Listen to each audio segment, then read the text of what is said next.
लक्षवेधी क्रमांक 7 वितरित केल्याप्रमाणे सभापती महोदय, बहुजन समाजातील गोरगरीब गरजू मुलामुलींना शिक्षण मिळावे या उद्देशानं या ठिकाणी राज्यातील बहुतांशी मराठी शाळा आज पटसंख्येअभावी बंद पडण्याच्या मार्गावर आहेत आणि त्याचबरोबर त्या ठिकाणी शासनानं या शाळा टिकवण्याऐवजी रोज नवीन नवीन GR काढले जात आहेत। त्यातच 15 मार्च 2024 रोजी जो संच मान्यतेच्या निकषाचा जो आदेश काढला गेला, या आदेशामुळं त्या ठिकाणी 20 पेक्षा कमी विद्यार्थी वर्गामध्ये असतील तर त्या शाळेवर 0 शिक्षक, तर काही शाळेवरती 1 शिक्षक अशी स्थिती निर्माण होणार आहे। आणि अशा परिस्थितीमध्ये जर बघितलं तर त्या ठिकाणी वाड्या वस्त्यावरच्या बऱ्याचशा शाळा या बंद पडणार आहेत। मला वाटते राणेसाहेब या ठिकाणी आहेत, सिंधुदुर्ग जिल्ह्यामध्ये तर मोठ्या प्रमाणात याचा प्रभाव आढळून येतोय। आणि अशा परिस्थितीमध्ये जर बघितलं तर वाड्या वस्त्यावरच्या मुलांना शिक्षणाची सोय व्हावी, त्याचबरोबर खास करून मुलींना शिक्षणाची सोय व्हावी याकरता या शाळा सुरू राहणं गरजेचं आहे। आणि अशा परिस्थितीत जर बघितलं म्हणजे आज त्या ठिकाणी मंत्री महोदयांनी उत्तरामध्ये दिलेलं आहे की दर्जेदार शिक्षण मिळावं यासाठी कुठंतरी समूह शाळेची योजना आम्ही आणतोय, त्या ठिकाणी त्यांना वेगवेगळ्या योजना देऊन चांगल्या पद्धतीचं शिक्षण देतोय।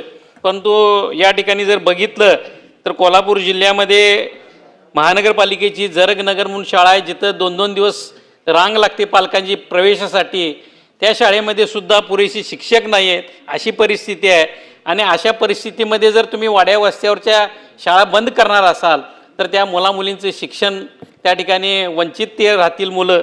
आणि खऱ्या अर्थानं जर बघितलं तर त्या ठिकाणी आमच्या आजरा कोल्हापूर जिल्ह्यातली एक आजरा या ठिकाणची एक घटना घडलेली आहे। एका विद्यार्थिनीवरती जंगली श्वापदानं सुद्धा हल्ला केला होता। आणि अशा परिस्थितीमध्ये त्या मुलांनी दूर अंतरावरती जाऊन शाळा शिकणं हे कठीण होईल। त्यामुळं खऱ्या अर्थानं जर बघितलं तर ह्या शाळा चालू राहिल्या पाहिजेत।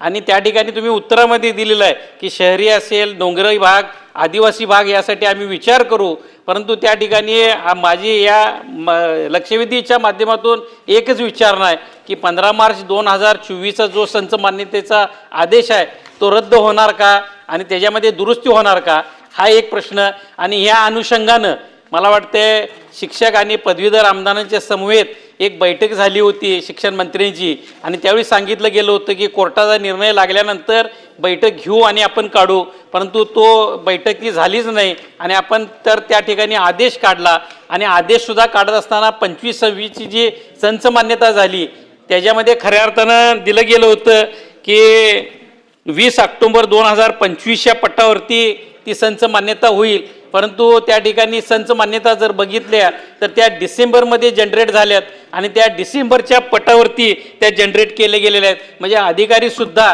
त्या ठिकाणी आदेश एक काढतात आणि कार्यवाही वेगळी करतात असे या निमित्तानं निदर्शनास येते। त्यामुळे या अनुषंगानं त्या ठिकाणी आपण हा आदेश रद्द करणार का, नवीन आदेश त्या ठिकाणी करत असताना तो या सगळ्या बाबीचा विचार करून काढणार का आणि या संदर्भात तुम्ही बैठक बोलवणार का? सन्माननीय सदस्य आजगावकर साहेबांनी सांगितलं की बहुजन समाजातल्या विद्यार्थ्यांना शिक्षण देण्याकरिता ह्या पद्धतीच्या सरकारी शाळांची सुरुवात त्या ठिकाणी करण्यात आली। फक्त विद्यार्थ्यांकरिताच नाही, आज आनंदाची गोष्ट म्हणजे माझ्यासारख्या बहुजन समाजातल्या आमदाराला शिक्षण विभागाची जबाबदारी ह्या राज्याच्या मुख्यमंत्र्यांनी त्या ठिकाणी दिली।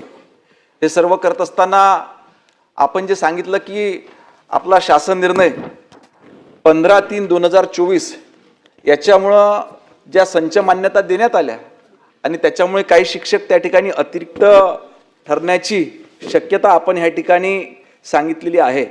या संदर्भात एक रिट याचिका देखील उच्च न्यायालयामध्ये दाखल झाली होती, आपल्याला माहिती आहे। आणि त्या रिट याचिकेनुसार ह्या बालकांचा मोफत व सक्तीचा शिक्षणाचा अधिकार अधिनियम 2009 मधील तरतुदींशी सुसंगत असल्याचं हे याचिकेत हायकोर्टाने देखील त्या ठिकाणी म्हटलेलं आहे। परंतु तरी देखील आपले शिक्षक जर का अतिरिक्त ठरत असतील तर हे तसं न होऊ देता सुधारित आपल्या शासन निर्णयाप्रमाणे ह्या सर्व शिक्षकांचं समायोजन आपल्या ज्या ज्या ठिकाणी पद आहेत त्या त्या ठिकाणी समायोजन करण्यात येईल। कुठलाही शिक्षक किंवा कुठलीही शाळा ही त्या ठिकाणी शिक्षकांच्या विना राहणार नाही आणि कुठलीही शाळा त्या ठिकाणी बंद पडणार नाही।